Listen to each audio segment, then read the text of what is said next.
नमस्कार दोस्तों, आज हम बात करेंगे ब्रह्मांड के सबसे बड़े रहस्यों में से एक के बारे में। डार्क मैटर क्या है?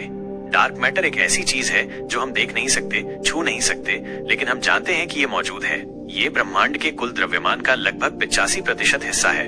इसका मतलब है कि जो चीजें हम देख सकते हैं, जैसे तारे, ग्रह और गैलेक्सी, वो ब्रह्मांड के कुल द्रव्यमान का सिर्फ 15% हिस्सा है। डार्क मैटर को कैसे खोजा गया?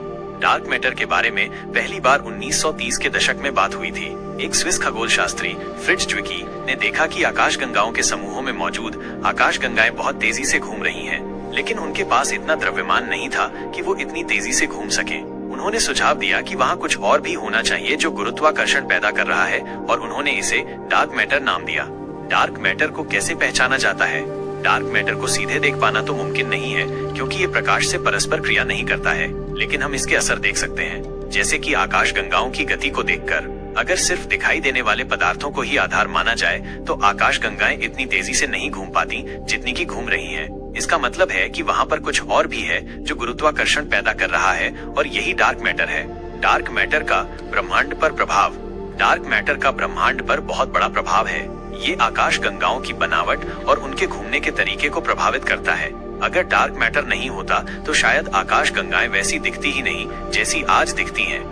डार्क मैटर को समझना थोड़ा मुश्किल हो सकता है, लेकिन मैं इसे आसान भाषा में समझाने की कोशिश करूंगा। सबसे पहले, डार्क मैटर एक ऐसी चीज है जो हम देख नहीं सकते। इसका मतलब है कि ये प्रकाश को अवशोषित, परावर्तित या उत्सर्जित नहीं करता है, इसलिए हम इसे सीधे नहीं देख सकते। दूसरे, डार्क मैटर ब्रह्मांड के कुल द्रव्यमान का लगभग 85% हिस्सा है। इसका मतलब है कि जो चीजें हम देख सकते हैं, जैसे तारे, ग्रह और गैलेक्सी, वो ब्रह्मांड के कुल द्रव्यमान का सिर्फ 15% हिस्सा है। अब सवाल है कि अगर हम डार्क मैटर को देख नहीं सकते तो हम कैसे जानते हैं कि ये मौजूद है? इसका जवाब है गुरुत्वाकर्षण। डार्क मैटर का गुरुत्वाकर्षण प्रभाव पड़ता है। वैज्ञानिकों ने देखा है कि गैलेक्सीज के तारे बहुत तेजी से घूम रहे हैं, लेकिन अगर हम सिर्फ दिखाई देने वाले पदार्थ को देखें तो इतनी तेजी से घूमने के लिए पर्याप्त गुरुत्वाकर्षण नहीं है। इसका मतलब है कि वहाँ कुछ और भी है जो गुरुत्वाकर्षण पैदा कर रहा है, और वो है डार्क मैटर। बिल्कुल संभव है कि अंतरिक्ष में ऐसी जगह हो जहाँ कुछ दिखाई न दे, लेकिन गुरुत्वाकर्षण हो। दरअसल वैज्ञानिकों का मानना है कि ब्रह्मांड में अधिकतर पदार्थ डार्क मैटर से बना है जो दिखाई नहीं देता। डार्क मैटर अन्य पदार्थों पर गुरुत्वाकर्षण बल लगाता है, इसलिए जहाँ डार्क मैटर है वहाँ गुरुत्वाकर्षण भी होगा। ऐसी जगह मिली हैं जहां दिखाई देने वाला पदार्थ नहीं है, लेकिन गुरुत्वाकर्षण है। Dark matter hello. गैलेक्सियों के चारों ओर डार्क मैटर का एक विशाल गोला होता है, जिसे डार्क मैटर हैलो कहते हैं। इस हैलो में दिखाई देने वाला पदार्थ बहुत कम होता है, लेकिन गुरुत्वाकर्षण के प्रभाव से तारों और गैसों की गति को प्रभावित करता है। डार्क मैटर के गुच्छे। ब्रह्मांड में डार्क मैटर के विशाल गुच्छे होते हैं, जहाँ दिखाई देने वाला पदार्थ बहुत कम होता है। इन गुच्छों के गुरुत्वाकर्षण के कारण आसपास की गैलेक्सियां एक दूसरे की ओर खिंचती हैं।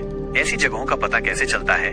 गुरुत्वाकर्षण लेंसिंग। जब प्रकाश किसी विशाल वस्तु के पास से गुजरता है तो गुरुत्वाकर्षण के कारण प्रकाश की किरणें मुड़ जाती हैं। इस घटना को गुरुत्वाकर्षण लेंसिंग कहते हैं। वैज्ञानिक इस घटना का उपयोग करके डार्क मैटर के वितरण का पता लगाते हैं। गैलेक्सियों की गति। गैलेक्सियों की गति का अध्ययन करके भी डार्क मैटर के अस्तित्व का पता चलता है। गैलेक्सियों के तारे इतनी तेजी से घूमते हैं कि उन्हें गैलेक्सी को छोड़ देना चाहिए, लेकिन ऐसा नहीं होता है। इसका मतलब है कि गैलेक्सी में कुछ ऐसा पदार्थ है जो दिखाई नहीं देता, लेकिन गुरुत्वाकर्षण बल लगा रहा है। अंतरिक्ष में ऐसी जगह हैं जहां दिखाई देने वाला पदार्थ नहीं है, लेकिन गुरुत्वाकर्षण है। यह डार्क मैटर के कारण संभव है। डार्क मैटर ब्रह्मांड के रहस्यों में से एक है, और वैज्ञानिक अभी भी इसके बारे में अधिक जानने की कोशिश कर रहे हैं। न्यूटन का गुरुत्वाकर्षण का नियम कहता है कि किसी वस्तु पर लगने वाला गुरुत्वाकर्षण बल उस वस्तु के द्रव्यमान और उससे दूरी के वर्ग के व्यस्त अनुपात में होता है। अगर हम इस नियम को गैलेक्सियों पर लागू करें तो हमें ये उम्मीद होगी कि गैलेक्सी के केंद्र से दूर जाने पर तारों का वेग कम होता जाएगा, क्योंकि केंद्र में अधिकांश द्रव्यमान केंद्रित होता है। गैलेक्सी रोटेशन कर्व क्या कहता है? जब वैज्ञानिकों ने वास्तविक गैलेक्सियों का अध्ययन किया तो उन्होंने पाया कि तारे केंद्र से दूर जाने पर भी लगभग स्थिर वेग से घूमते रहते हैं। यह एक बड़ी विसंगति थी और न्यूटन के नियमों के विपरीत था। विरोधाभास क्यों है? न्यूटन के नियम के अनुसार गैलेक्सी के बाहरी भाग में कम द्रव्यमान होना चाहिए, इसलिए तारों को धीमी गति से घूमना चाहिए। वास्तविकता, लेकिन तारे तेजी से घूम रहे हैं, जैसे कि गैलेक्सी में केंद्र से बाहर तक समान रूप से द्रव्यमान वितरित हो। ये विरोधाभास क्यों महत्वपूर्ण है? ये विरोधाभास हमें बताता है कि ब्रह्मांड में कुछ ऐसा है जो हमें अभी तक समझ में नहीं आया है। ये विरोधाभास ही डार्क मैटर की खोज का कारण बना। वैज्ञानिकों का मानना है कि डार्क मैटर ब्रह्मांड के कुल द्रव्यमान का लगभग 85% हिस्सा है, लेकिन हम अभी भी नहीं जानते कि ये वास्तव में क्या है। कुछ सिद्धांतों के अनुसार डार्क मैटर सामान्य पदार्थ से बने कणों से बना हो सकता है, लेकिन ये कण इतने कमजोर रूप से परस्पर क्रिया करते हैं कि उन्हें देखना मुश्किल है। अन्य सिद्धांतों के अनुसार डार्क मैटर पूरी तरह से नए प्रकार के कणों से बना हो सकता है, जिनके बारे में हमें अभी तक कुछ भी नहीं पता है।